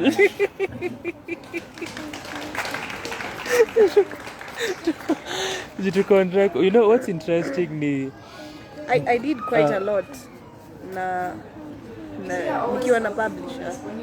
So with the second one I said, well, let me try self-publishing and see how that goes. Unaweza share experience ya self-publishing? Because nilikuwa nauliza Jazz kuhusu the same, alafu pia unaweza ongelea we can speak about the resources side, but from your experience how that was up until onesha watu kitabu up until to the point where we have this. So English. First, I think privilege nilikuwa nayo ni this wasn't my first book. I had learned a lot with the first one that ilinipatia a lot of knowledge, I'd say, on how to go with this book, especially self-publishing, because with the first book I did quite a lot for myself. It was edited and published by Kepolo, but I did quite a lot in regards to marketing. I'm not saying I did, I told him to perform at but I am a man of my word. Yeah, so I did quite a lot. And I said, well, maybe with the second one I can try self-publishing and see how that goes. So what I knew was okay, break up.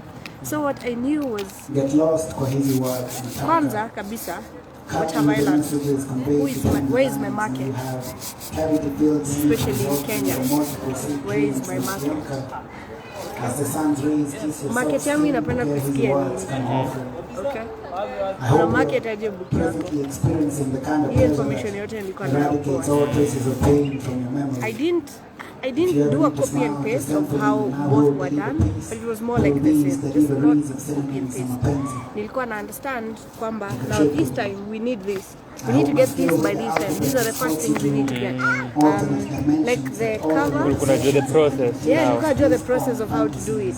Now, I think you can write a book, you can publish it, you can write so many books, but you can fail to sell it.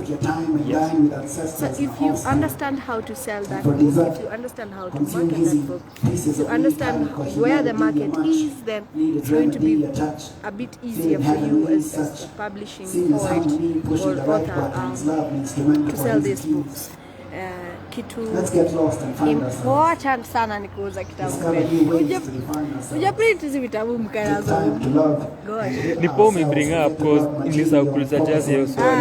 Niambie sasa kuhusu. Wewe unaweza print 500. Niambie kuhusu. Na 10 umeforce. Niambie kuhusu the selling and the sales, because that's huge, especially ukiangalia the fact that self-publish. Yeah. If you're having a publisher and they have the budget, maybe a marketing, inaweza kuwa same in your situation. Okay, so Nasema, if you're having a publisher and they have a budget for marketing and distribution, ni easy push na kusell. If you're self-publishing, hiyo process ya mtu akuwe na copy yake na ifikie msee na umejipush mwenyewe, how are the sales looking like and how is that after you spend pia resources zako? Kwanza, so Neka koi on the spot. Unajua nikipublish ebook gani iko na live ndio tuonekane huko. Yeah, man, tunaonekana like so. Kweli niliandika ebook kwa place very tough in my life na sikona nilikuwa nimetumia pesa sana na nilikuwa nimaliza pesa ya publish the next book sana. Na mtu anaweza niuliza maswali mingi but position ilikuwa ina demand just that. And I think I did my best to make sure that every coin ilitumika vizuri. Never mind kila coin ilitumika, but you know every so sikuwa na doa ya publish this next book. Ilibidi tafute kazi. Hiyo serikali kunipea kazi. Nikatafuta job, nikalipwa salo kaa 2, nikaongezea tu savings kidogo sana alikuwa nazo nika print hivi. But unajua nimekuambia print haitoshi. Hii cover ilifanywa na Zod Files. Zod Files alipo. Okay? Unajua bei za Zod Files sama unamwonanga tu. Zod Files amekuwa hizi live before. Ametujoin before. Chance. Kuna editor. Kuna hii kitu inaitangwa SBN, unajua. Kuna marketing. Unajua inakaa ni kama marketing ni kuamka kupost. Kama marketing si kupost. Kuna cost mingi sana. Kuna time imetumika kuandika hii kitabu. Kuna just too much. Kuna traveling, kama ninafanya TV show kuna traveling, kuna this is too much that goes into it. But now how do you manage to do it? So ni unachukua hii book na nitao. Na subdivide hiyo tao kwa mimi najilipa pesa ngapi? Pesa ya marketing ni ngapi? Pesa ya hii ni ngapi? Pesa ya kurudisha kwa mfuko juu ilijikula ni ngapi? Unajua like unakata kila kitu. So na kukua daring man. Kukua daring. Ionekane kwa TV, ionekane kwa news, wherever it is that you can take the book, take it there. Especially if you know that kuna audience hapo. Kuna Twitter. If you're thinking of publishing, Twitter ni soko poa sana. Twitter ni soko poa. I have sold like Mauza. Sahi so far, all the books I have sold, which are quite a number, like I think 85% of them, not 85 need too high. I think like 75% of the books I have sold on Twitter. On Twitter. They are critics.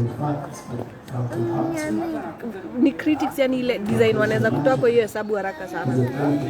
But ujue kwa critics kuna watu wengine wako very serious na wako willing kupatia do yao wapatie sense. Okay? So ni wewe kujipush daily to make sure say wanaona hii book yako. Na tena sio kuiona card but niendelea ama niachie hapo. Usimention no, yes, take show but una reach aje hiyo audience yako. Yeah. Like authenticity ya story yako iko wapi, interest iko wapi, fun iko wapi, ni threads utaduni like tuliprint hizi books tuuze. Tukuprint hizi books to say I have a published author for what? Mbona sa published authors wakiitwa leo inue mkono ndio utasikia pesa bado ni tour nilifanya hii tour out of my pocket. Nilifanya tour ya states kaka mfuko zangu. Sasa ningekuwa na demi mahali. Ukweli. Ningekuwa na demi mahali. Like but nikuwa daring enough to want to invest as much as you can. Ndio sawa watu wa Kenya wamekujua na wamebuy book yako. Quite a good number of Kenyans have bought the book, yes. But we make a book on Amazon. My book is on Amazon, yes. But we make a book on Amazon. How do you now market to the international audience? Ni hard. Right, I just you get distributors, I get why? Unamtoa wapi? Unamtoa wapi? But kama nilitumia njaro ya nishaenda states before twice. Narudi tena na kitabu. Because huko kuna watu wanajuana na watu wanafunza, lecturers, professors. Sasa nenda naomba cheki. Sasa nikana book, mkarasha huko kwenu sitaki like provided you have something in your hands, the conversation is very different. So publishing si rahisi, but ni rahisi ukikuwa willing to learn, willing to invest na willing kuchoka. Watu wanataka mimi natakanga niende tour. Collect tour Unajua it seems easy kuisema and its end it's flashy. Yeah. Kuna point nilifika alikuwa anaona hivi ndege zinachokesha tu kichwa. Siringi by the siringi. Like, I am so exhausted. Naweza kuwa na mental breakdowns like ni crazy. But man, unajua tuliprint book kwa nini? Tuuze. Of course, kuna the waambie ipate wapi? Wewe iko there kwanza unaweza ni DM QIQARE anywhere. Kuna the story side of it where I want to be very authentic and to use my just be an activist using my art at the same time, talk about different things like mental health and all that, but at the same time I also need to make sales, to be honest. I also need to make sales. Kuna time nilikuwa full time artist until COVID ikatufanyia ile kitu ikabidi tutafute makazi, but even as so like artist wako ataendelea kuongea akikulanga. Wewe sikia mtu akiongea na akona njaa. Hakuna takufa. Anyway, you can find the book on Amazon, Luria Store, Rafu Books, and from me, QIQARE. Yeah. Hiyo ni hapa on Instagram. Kuna any everywhere. Oh, everywhere that's what you need. Ni Telegram. kuna specific site or any soon enough. Website yangu iko work in progress. I had it before and then life happened, but now I have website. Itakuwa quiqare.com soon enough, and you'll be able to purchase from that in like 6 weeks or so. So you'll be able to purchase from that everywhere in the world, everywhere. Kwa sasa check out the places that Kwe mentioned na pia Qui Qarre kwa whatever social media platform, reach out to Koi na usome pieces, you get to learn pia experience yake. Mno vitabu juu wasanii wanataka pesa. Wasanii wataki kwa starving artist. Wasanii wanataka pesa. Anything ya acha tumalize na story ya Paza Sauti. You being part of Paza Sauti, and then now wanna get into a new phase and a new chapter. As FreeQuency ametuambia and as Jaaziyah pia ametuambia. So now how's your experience been for part of Paza Sauti up until this point as they transition to a new chapter? Before ilikuwa ka startup. for starters. Bars. Snap. Na maana shi karibu na kamiti. Ndakufukuza hapa na hizo bars sasa. I'll chase you out of here. Ya kwanza ilikuwa kama startup. What do we want to do? What do we look like? What do we want to look like? What are we trying? What can work? Now we have figured that out now. So, can I speak? Yeah, quarantine was a really interesting time because I'm Tabia. The first phase ilikuwa about kujifigure out. Tunataka kudu. Although tumejifigure out for now miaka 4. Tunajifigure out, yeah. But now we are moving into a new phase. Yenye mimi pia nafaa nielezee vizuri, because we are meeting for the first time after quite some time. And we've published now 2 books. I feel like that's quite an achievement. We've also figured out what we want to do in regards to our audience, what we want to look like, what we want to to echo, to be a voice of, some of the things we want to address. Of course, initially, nothing changes though on the side, who space na create nani, women, I think, minority groups, so that doesn't quite change, but we're moving into a new phase that I'm excited to also learn about. My experience has been nice. I don't think I have been very busy, but now I want them to, I want us to make ourselves very busy in regards to the content we share, in regards to the events we have, in regards to the people we are working with, in regards to partnerships. Like, I want us to be, very busy. I want to be posting content all the time. We're more active. Yeah. So we talk a learning phase. So your phase you're figuring out in nature sasa ni. Hata nasari wezi na miaka. So also is Nini still available? What? Chairs of the Pen as well? Yeah. So just asking in case kuna. People are just very washika. The good thing about books. They're always there. I started writing. One time niliingia Lib and I checked like 10 books, just about 10 books. And all those others have walikuwa wamesha pass on. I said, what? I thought wali pass, but stories zao ni hizo watoto bado wanasoma. Like, sasa bado wanaishi, man. For sure. That's Qui Qarre. Asante sana for your time, Qui. You're welcome, so much for your time. Menihanda, man. Asante, najua. Najua. Tumepata exclusives from Qui. FreeQuency is currently on stage. You can unaona there. FreeQuency is performing. Kwenye Qui anaelekea. Jaaziyah I think ameperform tena. Kulikuwa na 2 performers kwa open mic. Musoti ameperform. Walikuwa wamekata kuperform. Walihave kukuwa convinced. Sasa wamekaa pale wamechill. Roger pia aliperform.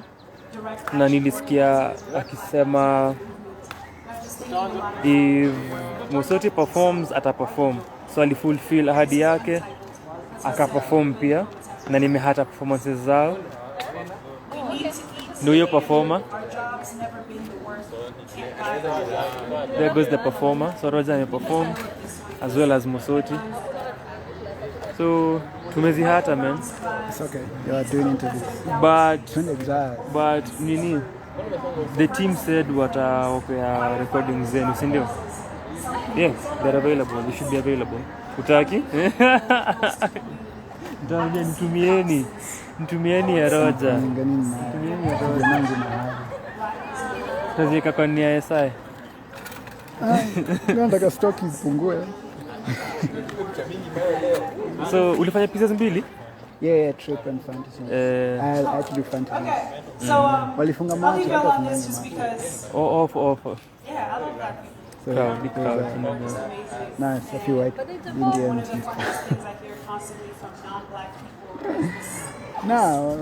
Wakenya chat nasikia Roger anajudge Kenyan audiences. Tufunganyi macho kwa tumezoea kwa you have to be aware. So umesikia from Nani sangapi? Mnaenda kupewa show nyingine ya bure na msee. Ya jazz. We ain't the problem. Tune in. We're gonna go for a short break. Short break. We will Thank be you all so back much for coming out tonight for more to Paza performances. Sauti show. It's a very, very FreeQuency packed sign out. space, only because we're in Africa, and that's what we'll be trying to. Y'all, you think you lie? I just came back from Lava Latte, and I was just like, am I in California? Like, what is happening here? So I just, no, for real, boo it. Like, for real, boo. I was like, fuck. I thought I left the country. All that to say, thank you all very much. Give it up for our DJs this evening, who always come, set up, show support. Like you've seen and heard, Paza Sauti is a space that was created to get away from men. So anytime we see men in our space, it means they are checked, they're cool, and we appreciate them for being present in our spaces. Get up for yourselves as an audience. We thank you all for coming to tonight's experiment. And we look forward to seeing you in about half a year once we've refigured out what our shape is. If you would like, please leave your email with Jazz so that we can stay in touch with you all and invite you back to our re-emergence when we come back out. Koi, do you have copies of your book here? Yeah. Koi as well has copies of, you have 2 books or just 1? 2. Woo! Koi don't play no games, y'all. She's like, how old are you now? Very old. Yeah, she's just like, she's very old now. But she has grown in so many different ways. And 2 of those ways are these 2 books that she has self-published. So please support her, support artists always, and thank you again for coming tonight.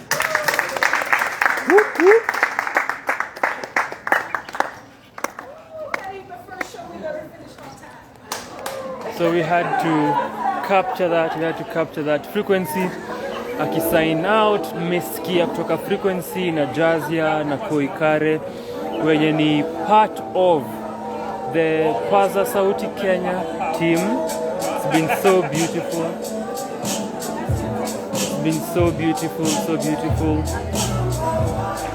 Now we had to get the last segment akisign out. Now wamesema wako na new phase coming in 6 or so months, so let's look forward to that.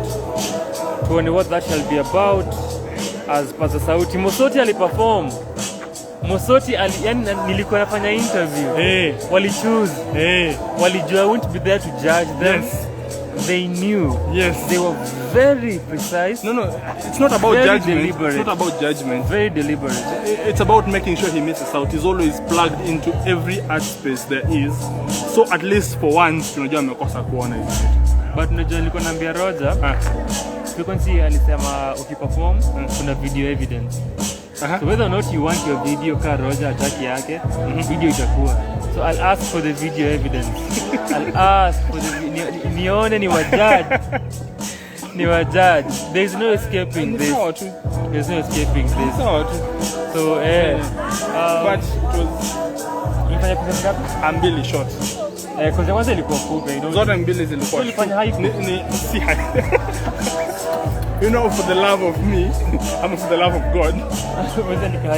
What is haikus? Haikus zina sound off whenever I perform them. The first part is shorter and longer. There's no like rhythm to it. There's no musicality to it. And weirdly, when I say mati haikus are written because of the musicality. But I don't hear it. You don't? Ni kama kunini iko na mishororo tatu, iko na mishororo tatu. Like you can go, it's just ta ta ta ta ta ta ta ta ta.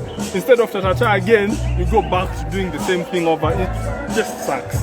So I don't know how haikus work. Hakuna rhythm in haiku. I missed Mosote's performance. Rhythm haiku.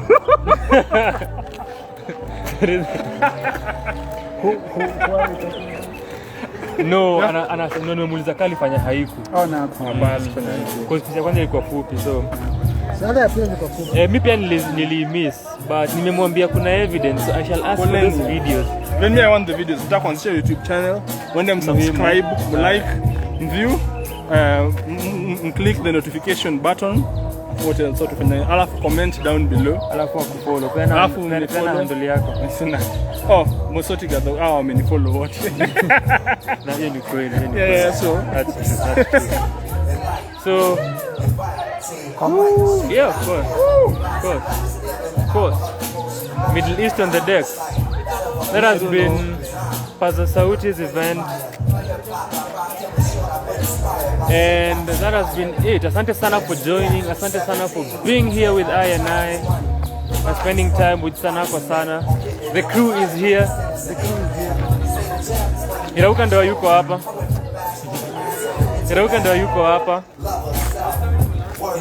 Hazel, are you here? Irauka ako. Nasema Irauka yuko. Mtu commenting. Mtu comment Irauka. Irauka yuko hapa nako. Nako hapa. So Irauka umehata Musuti na Roja akiperform. Asante sana for joining. Mtaka yote hauko hapa. Unataka yote na umekosa. Anyway, tutakuwa na a short commercial break. The next time you see us, it is jazz. Woo! So shukran sana for joining and spending time with us. Spending time with us. Shukran sana for joining and spending time with us. And spending time with us. Until to ski some jazz. Ndio reason ya umsa kwa. Asema ati I couldn't walk. Mbona? Tulikuwa na game jana. Roger. Nasikia Goofy aliwafunga bao 6. Joyo game. Goofy alimfunga bao 5. Irauka ulifungwa bao 5. Yeye alikuwa kipa. 5 goals. Yeye alikuwa kipa. What? Yeye. So kuja kibragu jani nani alikuwa kipa. Atag mtu. The culprit. Pole sana Irauka. We are sorry. No man ukuja hapa. Roger kwa pia akucheke. Jibu Roger ameenda. Juu nakumka the last time we got to Lava Latte, you remember?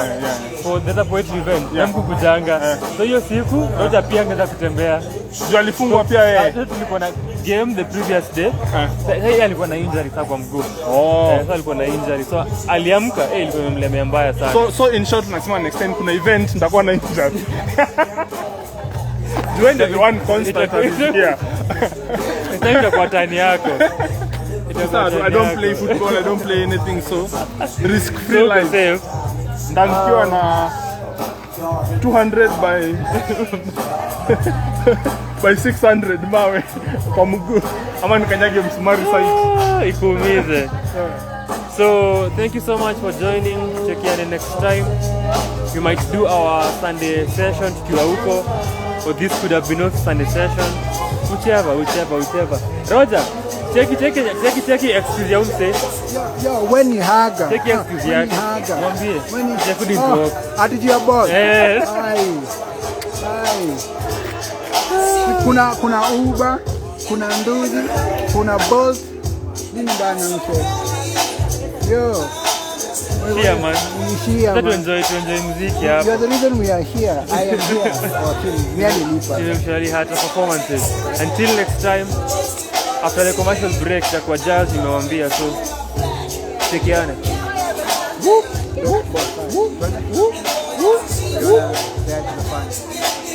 Mafanya lazima salimia.